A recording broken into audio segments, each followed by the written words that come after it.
Shalom, salam sejahtera bagi kita semuanya. Video ini adalah tugas perkuliahan salah satu topik dari mata kuliah Teologi Sistematika yang sudah kami pelajari bersama Bapak dosen pengampu Dr. Baginda Sitompul, MPDK.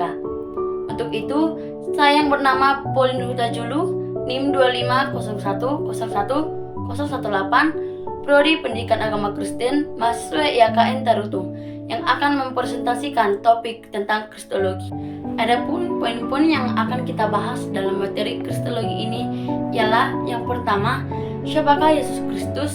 Yang kedua, permasalahan Yesus Kristus. Yang ketiga, dua natur Kristus. Yang keempat, inkarnasi dan kenosis. Yang kelima, tiga jabatan Kristus. Yang keenam, ketidakberdosaan Kristus. Dan yang ketujuh, karya Kristus. Ini adalah poin yang penting yang perlu kita bahas pada topik Kristologi ini, di mana Kristologi adalah pengajaran tentang Yesus Kristus.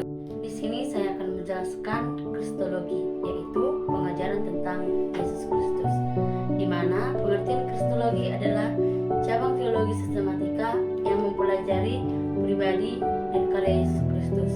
Dalam tradisi iman Kristen, Kristologi menjadi pusat teologi karena seluruh rencana keselamatan Allah berpuncak pada pribadi dan karya Kristus.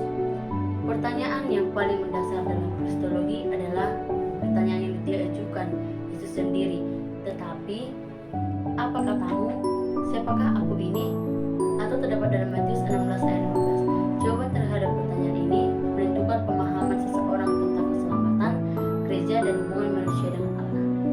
Siapakah Yesus Kristus? Kesaksian Perjanjian Baru tentang identitas Kristus. Perjanjian Baru menyaksikan bahwa Yesus Kristus memiliki identitas yang unik. Ia sepenuhnya manusia dan sekaligus sepenuhnya Allah. Yesus sebagai manusia sejati, Alkitab menegaskan kemanusiaan Yesus secara nyata. Ia lahir dari seorang perempuan, ia bertumbuh secara manusiawi, ia mengalami lapar, dan ia mengalami merasa letih, ia mengalami penderitaan dan kematian. Kemanusiaan Yesus sangat penting karena hanya mungkin jika sang penebus benar-benar mengambil natur manusia. Ibrani 2 ayat 17 menyatakan ia harus disampaikan dengan saudara-saudaranya dalam segala hal. Ini menunjukkan bahwa Yesus sungguh-sungguh masuk dalam realitas eksistensi manusia. Yesus sebagai Allah yang sejati. Selain sebagai manusia, Perjanjian Baru juga menegaskan keilahian Yesus Kristus beberapa teks pertama. Yohanes 1 ayat 1, pada mulanya adalah firman. Firman itu bersama-sama dengan Allah, dan firman itu adalah Allah. Yohanes 20 ayat 28, Thomas menyebutkan Yesus, ya Tuhanku dan Allahku. Kolose 2 ayat 9, sebab dalam dialah berdiam secara jasmani seluruh kepenuhan kealahan. Dengan demikian, Yesus bukan hanya seorang nabi atau guru moral, tetapi Allah yang menjelma menjadi manusia. Gelar-gelar kristologis. Dalam Perjanjian Baru, identitas Kristus dijelaskan melalui berbagai gelar teologis. Yang pertama, Mesias atau Kristus berarti yang diurapi. Yang kedua, anak Allah menunjukkan relasi unik dengan Bapa. Yang ketiga, anak manusia menunjukkan pada figur eskatologis dalam Daniel 7, Tuhan atau Krios. Penggunaan gelar-gelar ini menunjukkan bahwa gereja mula-mula dalam memahami dalam rangka keilahian dan otoritas ilahi. Pembahasan yang selanjutnya yaitu permasalahan Kristologi. Dalam sejarah gereja, permasalahan tentang Kristus tidak selalu berjalan tanpa konflik. Banyak perbedaan teologis muncul terkait bagaimana memahami hubungan antara keilahian dan kemanusiaan Kristus. Beberapa problem utama dalam Kristologi antara lain: 1. Bagaimana Allah bisa menjadi manusia? Ini adalah paradoks teologis terbesar dalam kekristenan. Allah yang transenden dan kekal masuk ke dalam sejarah manusia yang terbatas. Yohanes 1 ayat 14 menyatakan firman itu menjadi manusia dan diam di antara kita. Pertanyaan teologisnya, apakah keilahian Kristus berubah ketika ia menjadi manusia? Apakah kemanusiaan nyata atau hanya tampak? Hubungan antara dua natur Kristus. Pertanyaan lain yang muncul, Apakah Yesus memiliki dua natur terpisah? Apakah natur manusianya tercampur dengan natur ilahi? Pertanyaan-pertanyaan ini melahirkan berbagai ajaran yang kemudian dianggap sebagai heresi atau ajaran sesat. Beberapa penyimpangan kristologi dalam sejarah gereja. Yang pertama itu ada doketisme. Doketisme mengajarkan bahwa Yesus hanya tampak sebagai manusia, tetapi sebenarnya tidak sungguh-sungguh manusia. Masalahnya, jika Yesus tidak benar-benar manusia, maka ia tidak benar-benar mati, sehingga keselamatan manusia menjadi tidak mungkin. Arianisme.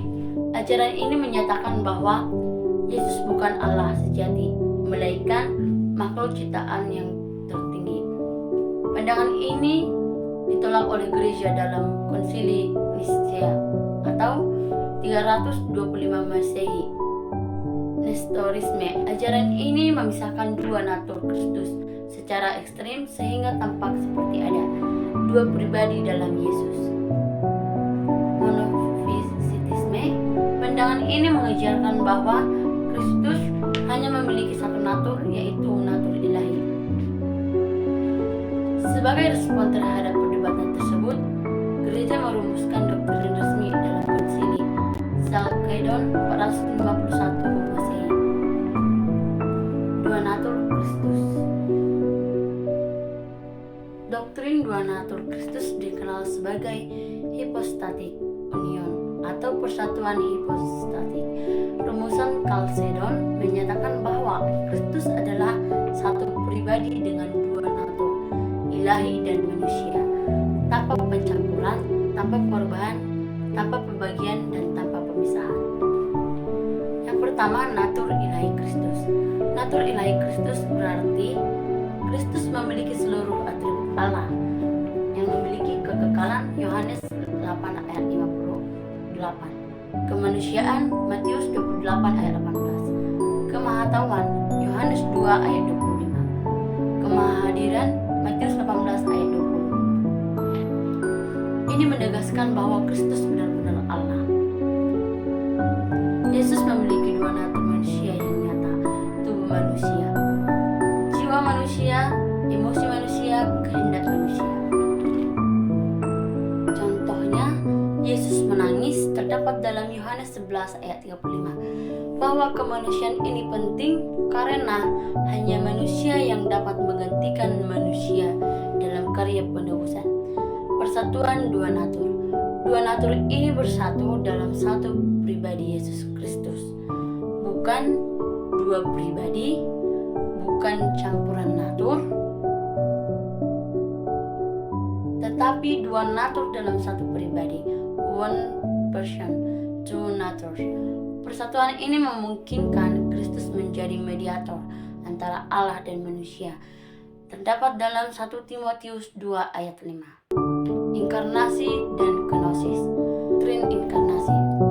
Inkarnasi berasal dari kata Latin incarnatio, yang berarti menjadi daging. Inkarnasi adalah tindakan Allah, anak yang mengambil natur manusia tanpa kehilangan keilahiannya. Ayat utama Yohanes 1 ayat 14. Inkarnasi bukan berarti Allah berhenti menjadi Allah dan Allah berubah menjadi manusia, melainkan Allah mengambil natur manusia. Dengan demikian, Yesus terdapat keilahian dan kemanusiaan secara bersamaan. Tujuan inkarnasi. Beberapa tujuan inkarnasi menurut Alkitab menyatakan Allah kepada manusia. Yohanes 1 ayat 18, anak tunggal Allah, dialah yang menyatakannya, menyelamatkan manusia dari dosa. 1 Timotius 1 ayat 15, Kristus Yesus datang ke dunia untuk menyelamatkan orang berdosa, mengalahkan kuasa iblis.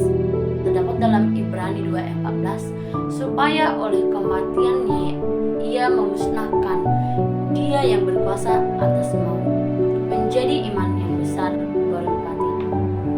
Ibrani 4 ayat 15. Ia telah dicobai sama seperti kita. Inkarnasi bukan berarti Allah berhenti menjadi Allah dan Allah berubah menjadi manusia, melainkan Allah mengambil natur manusia. Kenosis. Konsep kenosis berasal dari kata Yunani keno yang berarti mengosongkan diri. Dasarnya terdapat dalam Filipi 2 ayat 6-7. Ia yang walaupun dalam rupa Allah tidak menganggap kesetaraan dengan Allah sebagai milik yang harus dipertahankan, melainkan telah mengosongkan dirinya. Kenosis tidak berarti bahwa Yesus kehilangan keilahiannya, tetapi bahwa ia secara sukarela membatasi penggunaan hak-hak ilahinya. Ia mengambil rupa seorang hamba, kondisi manusia, kehidupan dalam kerendahan. Makna teologis kenosis. Kenosis ini menunjukkan beberapa hal penting. Yang pertama, kerendahan hati Allah. Allah menyatakan diri bukan dari kemegahan, tetapi dalam kerendahan. Pola hidup bagi orang percaya. Filipi 2 ayat 5 menyatakan, hendaklah kamu dalam hidupmu bersama menaruh pikiran dan perasaan yang terdapat juga dalam Kristus Yesus. Paradoks kemuliaan Allah. Dalam teologi salib, kemuliaan Allah justru dinyatakan melalui penderitaan dan pengorbanan Kristus. Kita masuk dalam kesimpulan, yaitu Kristologi menegaskan bahwa Yesus Kristus adalah pusat wahyu Allah dan karya keselamatan. Alkitab menyatakan bahwa ia adalah Allah sejati dan manusia sejati yang bersatu dalam satu pribadi. Inkarnasi dan kenosis menunjukkan bahwa Allah mendekati manusia bukan melalui kekuasaan semata, tetapi melalui kasih yang merendahkan diri.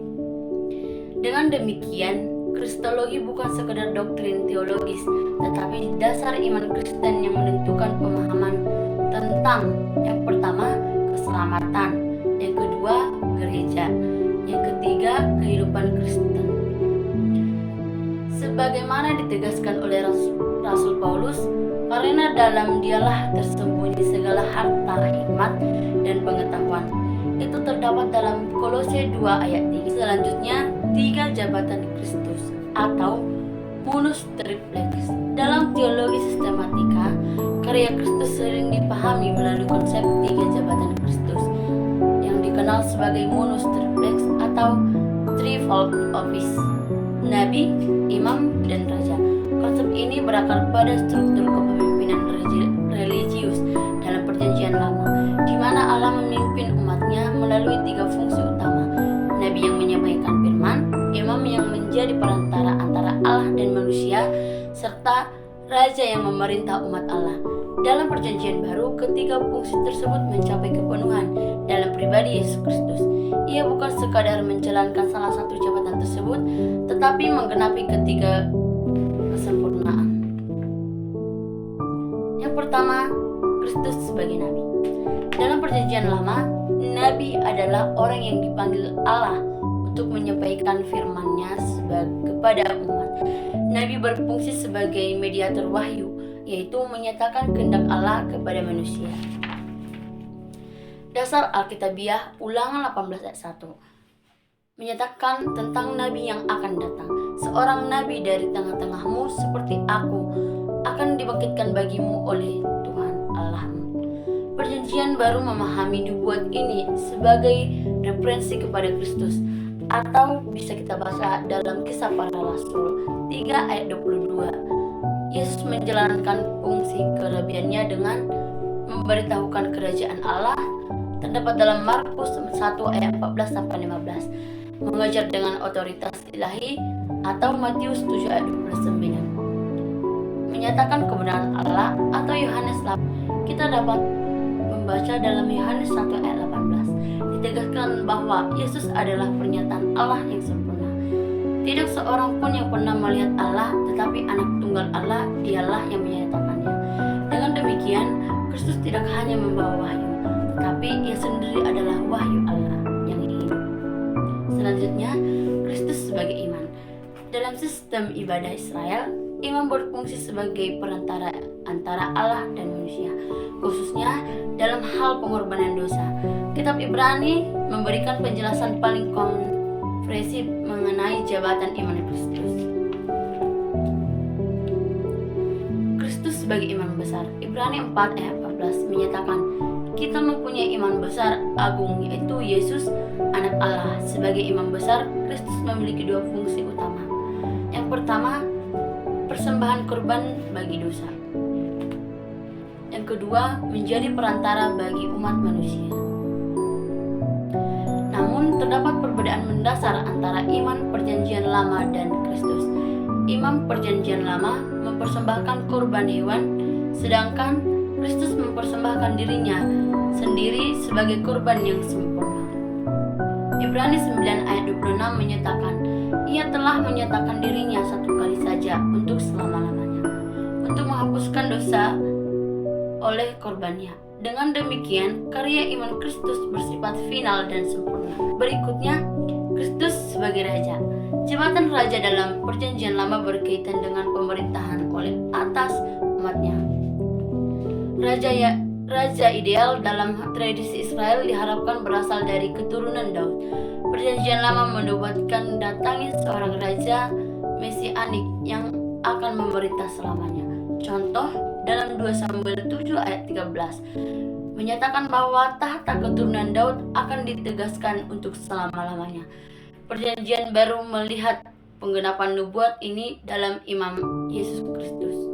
Kerajaan Kristus, Yesus menyatakan, kerajaanku bukan dari dunia ini. Dan Yesus menyatakan, kerajaanku bukan dari dunia ini. Yohanes 18 ayat 36, kerajaan Kristus bersifat yang pertama rohani, yang kedua eskatologis, yang ketiga universal. Setelah kebangkitan Kristus menerima otoritas kosmis. Matius 28 ayat 18 menyatakan, kepadaku telah diberikan segala kuasa di surga dan di bumi. Dengan demikian, Kristus adalah Raja Mesias yang memerintah atas gereja dan seluruh ciptaan. Selanjutnya, ketidakberdosaan Kristus. Doktrin ketidakberdosaan Kristus atau sinless of Christ merupakan elemen fundamental dalam kristologi dan soteriologi. Tanpa ketidakberdosaan Kristus, karya penebusan tidak mungkin terjadi. Dapat kita lihat dalam kesaksian Alkitab tentang ketidakberdosaan Kristus. Perjanjian baru secara konsisten menegaskan bahwa Yesus tidak berdosa. Dan dalam Ibrani 4 ayat 15, ia telah dicobai hanya tidak berbuat dosa. Ayat ini menunjukkan dua hal yang penting. Yang pertama, Kristus mengalami percobaan nyata. Yang kedua, Kristus tetap tanpa dosa. Dan dalam 1 Petrus 2 ayat 22, ia tidak berbuat dosa dan tipu tidak ada dalam mulutnya. Dan dalam 2 Korintus 5 ayat 21, dia yang tidak mengenal dosa telah dibuatnya menjadi dosa. Karena kita, kesaksian ini menegaskan bahwa Kristus memiliki kesucian moral yang absolut. Selanjutnya, hubungan antara ketidakberdosaan dan inkarnasi. Ketidakberdosaan Kristus berkaitan dengan cara inkarnasinya. Kristus dikandung oleh Roh Kudus yang terdapat dalam Lukas 1 ayat 35, sehingga ia tidak mewarisi natur dosa yang biasa dimiliki manusia. Dengan demikian, Kristus memiliki natur manusia sejati.